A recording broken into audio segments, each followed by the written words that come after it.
हाँ जी,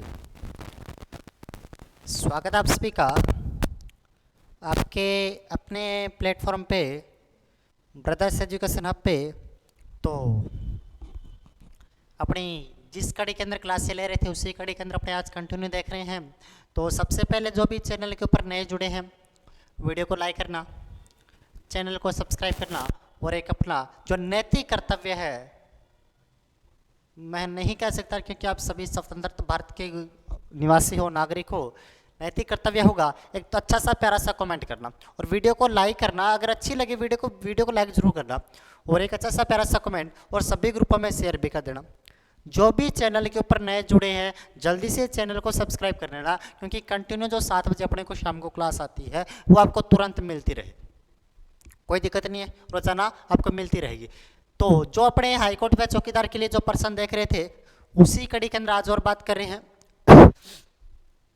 जिस कड़ी के अंदर अपने पहले पर्सन कर रहे थे उसी कड़ी के अंदर आज कंटिन्यू और बात कर रहे हैं। तो चलते हैं उसी कड़ी के अंदर और बात करते हैं अपने सबसे पहले पर्सन की ओर। भारत में संविधान को कब अपनाया गया? भारत में संविधान को कब अपनाया गया था? भारत में संविधान के 3 वाचन कंप्लीट होते हैं, 3 वाचन हुए थे। भारत में संविधान के 3 वाचन हुए थे, 3 वाचन होते हैं। तो तीसरा वाचन कंप्लीट होता है वो 26 नवंबर 1949 को कंप्लीट होता है। यानी कि 3 बार संविधान पढ़ा गया था। जब संविधान का निर्माण हो रहा था 3 बार संविधान को पढ़ा जा रहा था। तो तीसरा वाचन 26 नवंबर 1949 को कंप्लीट होता है। जैसे ही तीसरा वाचन पढ़ लिया गया, सभी ने कहा पढ़ के देख लिया, बिल्कुल सही है, कोई किसी प्रकार की समस्या नहीं है, इसी दिन संविधान को एक्सेप्ट कर लिया गया। हाँ, हमें यह संविधान ठीक लगा, अच्छा लगा, इसी दिन संविधान को मान लिया जाता है, अपना लिया जाता है। और इस दिन आंशिक रूप से संविधान के कुछ एक अंश यानी कि 16 अनुच्छेद इस दिन लागू कर दिए जाते हैं। और शेष बात 394 में लिख के छोड़ दी। 394 भी इसी दिन लागू हो जाता है। शेष बात 394 में यह लिख के छोड़ दिया गया, 394 में यह बात लिख के छोड़ दी गई, विशेष 26 जनवरी 1950 को लागू होंगे। शेष कब लागू होंगे? 26 जनवरी 1950 को लागू होंगे। यह बात 394 में लिखी। तो संविधान कब अपनाया गया? 26 नवंबर 1949 को अपनाया गया। 26 नवंबर 1949, डी नंबर ऑप्शन अपना बिल्कुल सही है। आगे चलते हैं। जो भी चैनल पे नए जुड़े वीडियो को जल्दी से लाइक कर देना, चैनल को सब्सक्राइब करना और सभी ग्रुपों में वीडियो को शेयर भी कर देना, ताकि आपको कंटिन्यू जो भी क्लास से मिलती रहे तो आपको तुरंत नोटिफिकेशन उसके दिमाग में बजता रहे। ठीक है, बहुत अच्छा। हाँ जी, बहुत अच्छा। संपूर्ण संविधान को कब लागू किया गया था? संपूर्ण संविधान को कब लागू किया गया था? संपूर्ण संविधान को 26 जनवरी 1950 को। क्योंकि आंशिक रूप से तो कब लागू किया गया था? आंशिक रूप से तो 26 नवंबर 1949 को लागू किया गया था, लेकिन पूरा संविधान तो 26 जनवरी 1950 को लागू किया गया था।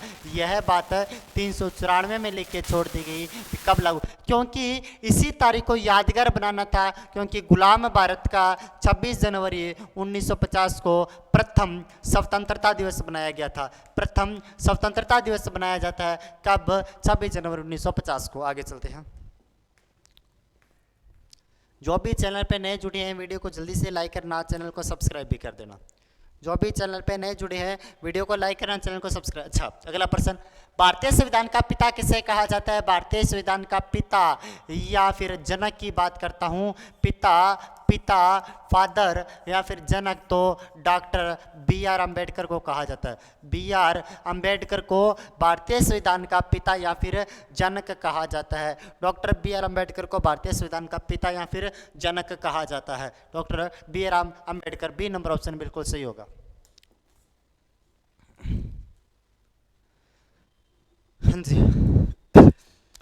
मूल संविधान में कितने अनुच्छेद थे? मूल संविधान में 395 अनुच्छेद थे। मूल संविधान लागू होता 395 अनुच्छेद थे, 8 अनुसूचियां थी, 8 अनुसूचियां थी और 22 भाग थे, 22 भाग थे। मूल संविधान में 395 अनुच्छेद, 8 अनुसूचियां व 22 भाग थे, 395 अनुच्छेद थे। बी नंबर ऑप्शन बिल्कुल सही होगा, 395 अनुच्छेद थे। यहाँ से बी नंबर ऑप्शन बिल्कुल सही होगा। आगे चलते हैं नेक्स्ट पर्सन की ओर। हाँ जी, अगर मैं बात करता हूँ मूल संविधान में कितने अनुच्छेद थे, तो ये पर्सन 395। नेक्स्ट पर्सन की ओर। अब कोई मैसेज आ रहे थे सर आपका कोर्स कैसे परचेज करें, तो प्ले स्टोर से टेस्ट माफी एप्लीकेशन डाउनलोड करना और वहाँ पे आपके प्ले स्टोर पे अपनी आईडी वगैरह बना लेना। सिर्फ और सिर्फ 899 रुपये के ऊपर आपको कोर्स मिल जाएगा। हाईकोर्ट चौकीदार का पूरा रिकॉर्डेड कोर्सेज, पूरा रिकॉर्डेड कोर्सेज आपको सिर्फ 899 रुपये के अंदर मिल जाएगा। इसके साथ में आपको लाइव क्लास से फ्री दिया जा रहा है और पैनल पीडीएफ भी फ्री सिर्फ 899 में। अगर आप स्टडी मटेरियल मंगवाना चाहते हो, 5 बुक्स है हमारी, पूरा का पूरा सिलेबस है उसके अंदर, सिर्फ 5 बुक्स है, पूरा का पूरा हाईकोर्ट का पूरा सिलेबस है उसके अंदर और सिर्फ 799 रुपये के ऊपर होम डिलीवरी किया जाएगा। आपको होम डिलीवरी घर बैठे आपको भेज देंगे। अगर आपको ये एड्रेस देना हो अपना भी हमें बुक मंगवानी है, या फिर किसी प्रकार की इसमें समस्या आ रही हो, आईडी वगैरह नहीं बन रही, किसी प्रकार की दिक्कत आ रही हो, तो हमारी टेक्निकल टीम से बात करना 7597500075 पे आप हमारी टेक्निकल टीम से बात कर लेना। आपकी सारी समस्या यहाँ पे हल हो जाएगी। आगे चलते हैं।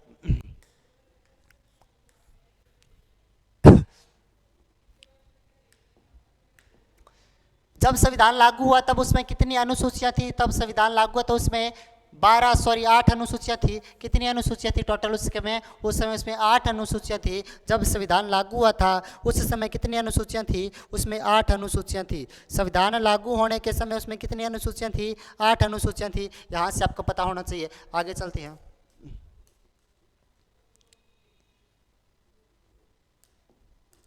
जब संविधान लागू हुआ तब उसमें कितने भाग थे, तो मैंने कहा दिया 395 अनुच्छेद, 8 अनुसूचियां, 22 भाग थे, 22 भाग थे, 22 भाग थे। यहां से एक नंबर ऑप्शन बिल्कुल सही होगा, 22 भाग थे।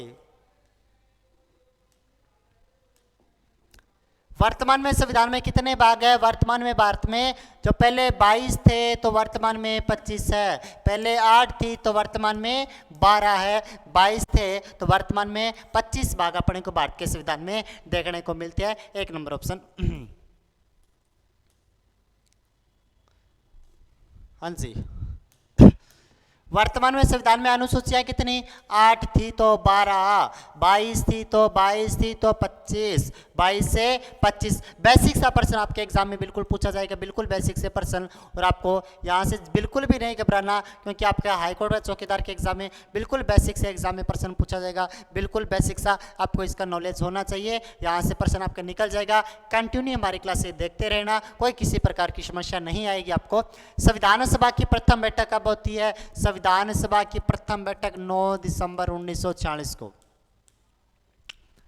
संविधान सभा की प्रथम बैठक 9 दिसंबर 1940 को होती है। कब होती है, 9 दिसंबर 1940 को संविधान सभा की प्रथम बैठक होती है। ये प्रथम बैठक संविधान सभा की 9 दिसंबर 1940 को होती है। इस प्रथम बैठक में जो अध्यक्ष बनाया गया डॉक्टर सच्चिदानंद सिन्हा। संविधान सभा का जो प्रथम अध्यक्ष था डॉक्टर सच्चिदानंद सिन्हा था, लेकिन अस्थायी था।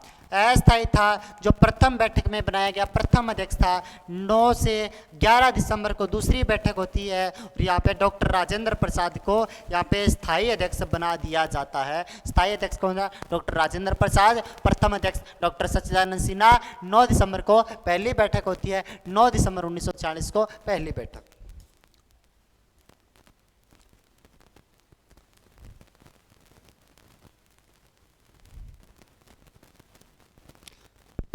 संविधान सभा का स्थायी सदस्य किसे चुना गया था, स्थायी अध्यक्ष किसे चुना गया, स्थायी अध्यक्ष तो डॉक्टर राजेंद्र प्रसाद को चुना जाता है। किसको, डॉक्टर राजेंद्र प्रसाद को स्थायी अध्यक्ष चुना जाता है। सी नंबर ऑप्शन बिल्कुल सही होता है। यहाँ से प्रश्न आज तो गड़बड़ हो गया, कोई बात नहीं,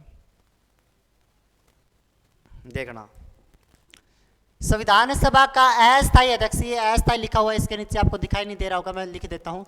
संविधान सभा का अस्थायी अध्यक्ष तो डॉक्टर सच्चिदानंद सिन्हा था। डॉक्टर सच्चिदानंद सिन्हा था, यह संविधान सभा का अस्थायी अध्यक्ष था। 9 दिसंबर को चुना जाता है। 11 दिसंबर को डॉक्टर राजेंद्र प्रसाद को स्थायी अध्यक्ष चुन लिया जाता है। स्थायी अध्यक्ष तो डॉक्टर राजेंद्र प्रसाद को चुन लिया जाता है। आगे चलते हैं।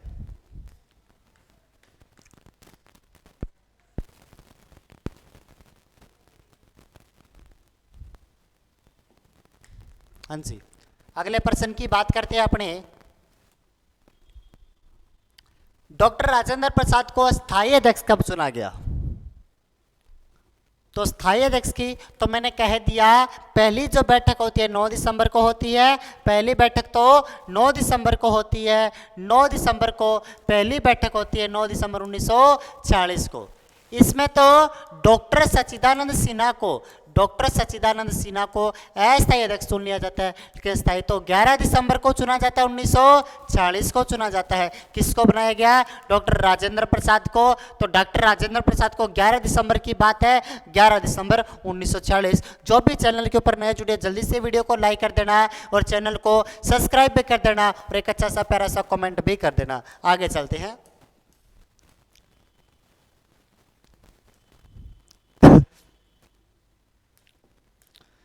संविधान निर्माण में कितने दिन का समय लगा था? संविधान लिखने में 2 वर्ष 11 माह 18 दिन का समय लगा था। संविधान लिखने में 2 वर्ष 11 माह 18 दिन का समय लगा था। संविधान लिखने में तो 2 वर्ष 11 माह 18 दिन का समय लगा था। कितना समय लगा था? 2 वर्ष 11 माह और 18 दिन का समय लगा था। क्या लिखने में? संविधान लिखने में। आगे चलते हैं नेक्स्ट पर्सन की ओर। 2 वर्ष 11 माह और 18 इसलिए नहीं होगा इसका, ये 2 वर्ष 11 माह और 18 दिन का समय लगा था। डी नंबर ऑप्शन 13 नंबर का। आगे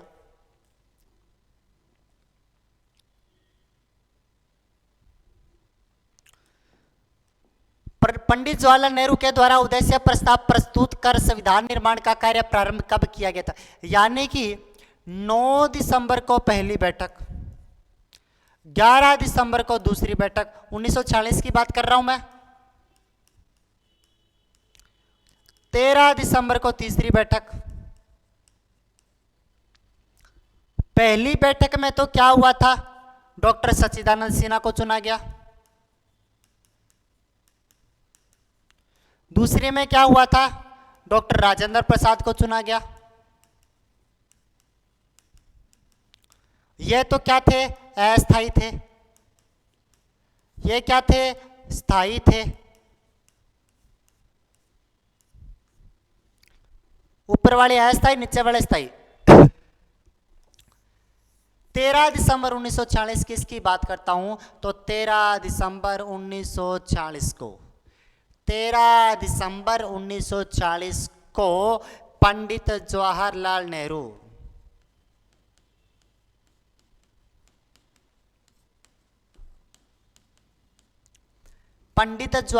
नेहरू संविधान सभा में कुछ प्रस्ताव रखते हैं, उद्देश्य रखते हैं, कुछ अपने प्रस्ताव रखते हैं, कुछ उद्देश्य रखते हैं। उसे उद्देश्य प्रस्ताव बोला गया। यह संविधान सभा के द्वारा अगले साल यानी कि 22 जनवरी 1947 को मान लिया जाता है और इसी उद्देश्य प्रस्ताव को वर्तमान में भारत के संविधान की प्रस्तावना कहा जाता है। इसी उद्देश्य प्रस्ताव को वर्तमान में भारत के संविधान की प्रस्तावना कहा जाता है। तो उद्देश्य प्रस्ताव कब रखा गया? 13 दिसंबर को रखा गया था। 13 दिसंबर 1940 को पंडित जवाहरलाल नेहरू के द्वारा इसको रखा जाता है। आगे चलते हैं। जल्दी से जो भी चैनल पे नए जुड़े वीडियो को लाइक, शेयर व सब्सक्राइब भी कर देना चैनल को।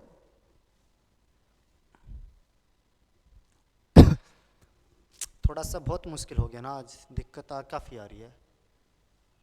कोशिश करते हैं अपने।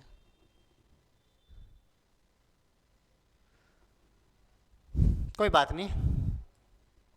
संविधान सभा में प्रारूप समिति के अध्यक्ष कौन थे? यानी कि संविधान जब लिखा जा रहा था, संविधान का एक कच्चा चित्र बनाया गया।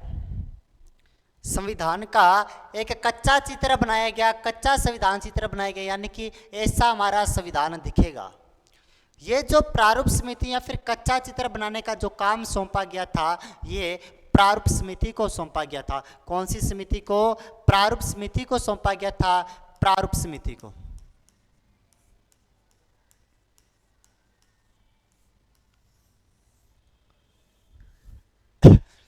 ये किसको सौंपा जाता है? ये प्रारूप समिति को सौंपा गया था। कौन सी समिति को? प्रारूप समिति को सौंपा गया था। प्रारूप समिति का जो अध्यक्ष था डॉक्टर B.R. अम्बेडकर। प्रारूप समिति का जो अध्यक्ष था डॉक्टर भीमराव अम्बेडकर था, सॉरी डॉक्टर, हाँ सही है बिल्कुल, डॉक्टर B.R. अम्बेडकर था। और इसकी प्रारूप समिति का जो गठन 29 अगस्त 1947 को किया गया।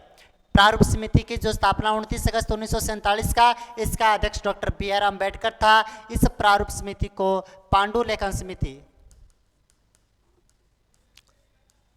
मसौदा समिति या फिर ड्राफ्ट समिति भी कहा जाता है। पांडुलेखन समिति, मसौदा समिति या फिर ड्राफ्ट समिति भी कहा जाता है। प्रारूप समिति का अध्यक्ष कौन था? Doctor B.R. अम्बेडकर था। टोटल इसमें 7 सदस्य थे। कितने सदस्य थे? 7 सदस्य थे। एग्जाम में पूछा जा सकता है ऐसा प्रश्न। प्रारूप समिति का अध्यक्ष कौन था? Doctor B.R. अम्बेडकर था। C नंबर ऑप्शन बिल्कुल सही हो गया। हाँ जी। संविधान सभा का अंतिम बैठक कब हुआ था? संविधान सभा की पहली बैठक 9 दिसंबर 1940 को होती है। संविधान सभा की पहली बैठक 9 दिसंबर 1940 को होती है। 9 दिसंबर 1940। अगर बात करता हूं संविधान सभा की अंतिम बैठक,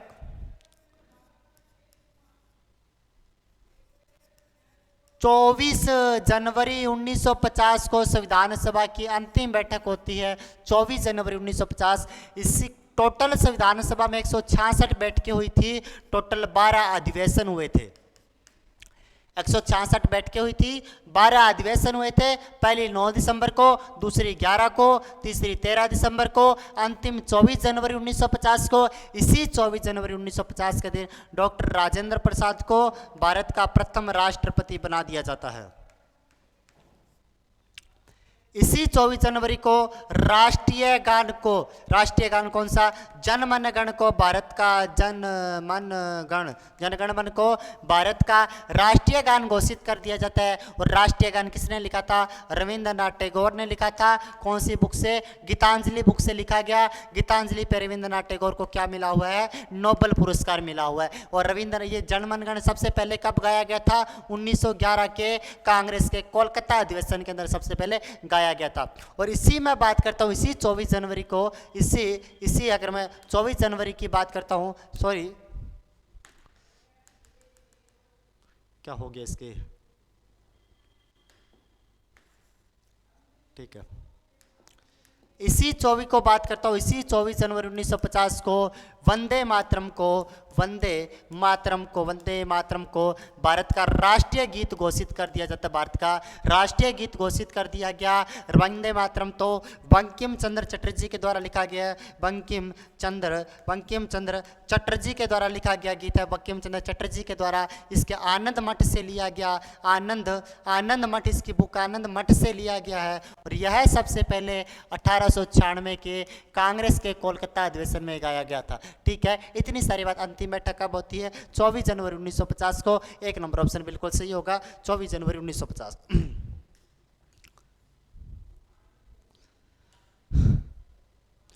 संविधान सभा का गठन किस मिशन योजना के अनुसार किया गया था? संविधान सभा का गठन किस मिशन योजना के अनुसार किया गया था? किस मिशन योजना के अनुसार किया गया था? आजीविका मिशन, कैबिनेट मिशन, मिशन इंद्रधनुष, मिशन क्रिप्स मिशन। तो आपको मैं बता देता हूं, यहाँ पे नहीं, यहाँ पे समझना। संविधान सभा का गठन कैबिनेट मिशन के तहत किया गया था। कैबिनेट मिशन के तहत किया गया था। कैबिनेट मिशन में 3 मंत्री थे। ये इसमें 3 मंत्री, इसमें अध्यक्ष तो पैट्रिक लॉरेंस था। पैट्रिक लॉरेंस इसका अध्यक्ष था। पैट्रिक लॉरेंस अध्यक्ष था। इसके साथ में एवी अलेक्जेंडर था। इसके साथ स्टीफर्ड क्रिप्स था। स्टीफर्ड क्रिप्स इसके अंदर था। 3 व्यक्ति थे। 3 कैबिनेट मंत्री होने के कारण से कैबिनेट मिशन बोला गया। कैबिनेट मिशन भारत 24 मार्च 1940 को पहुंचता है। 24 मार्च 1940 को पहुंचता है। 16 मई को अपनी रिपोर्ट पेश करता है और 16 मई पर जो रिपोर्ट पेश करता है उसी आधार पर भारत में संविधान सभा बनी थी। तो संविधान सभा का गठन किस मिशन की योजना, कैबिनेट मिशन योजना के तहत किया गया। B number option. राष्ट्रीय सभा ने राष्ट्रीय ध्वज को कब अपनाया? 22 जुलाई 1947 को राष्ट्रीय ध्वज अपना क्या है? राष्ट्रीय ध्वज तिरंगा है। राष्ट्रीय ध्वज तिरंगा है। इसे कब अपनाया गया था? 22 जुलाई 1947 को संविधान सभा के द्वारा इसको अपना लिया जाता है। संविधान सभा के द्वारा इसको अपना लिया जाता है। यहाँ से बी नंबर ऑप्शन बिल्कुल सही होगा।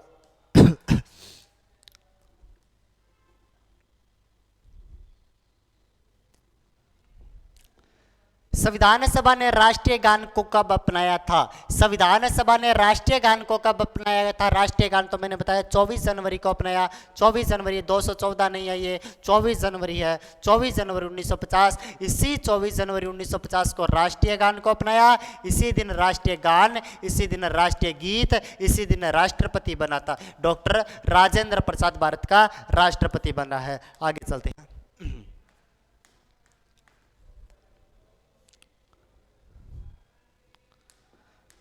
संविधान सभा ने राष्ट्रीय गीत को कब अपनाया गया? राष्ट्रीय गीत की बात अभी मैंने बता दी। राष्ट्रीय गीत को कब अपनाया गया था? संविधान सभा ने राष्ट्रीय गीत को कब?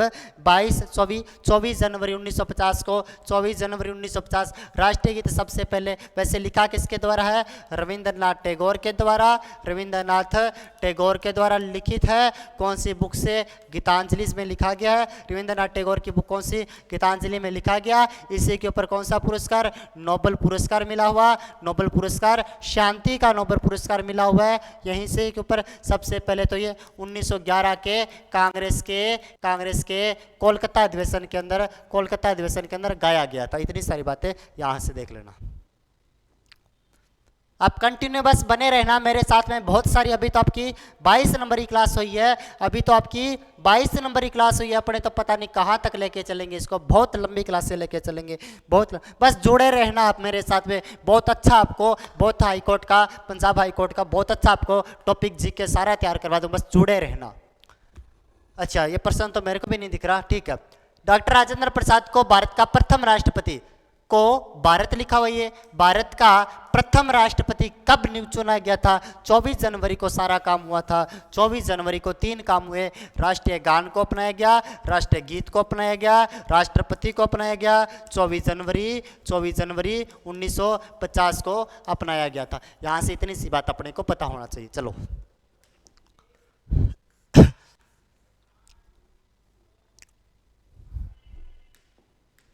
सबसे लंबा लिखित संविधान किस देश का है? भारत का सबसे लंबा लिखित संविधान पड़ता है। लिखित संविधान पड़ता है। भारत का सबसे लंबा लिखित संविधान पड़ता है। भारत का सबसे लंबा लिखित संविधान पड़ता है। किस देश का पड़ता है? भारत का सबसे लंबा लिखित संविधान पड़ता है। इस बात को आपको पता होना चाहिए। भारत का सबसे लंबा लिखित संविधान पड़ता है, इसको आपको आइडिया होना चाहिए। आगे चलते।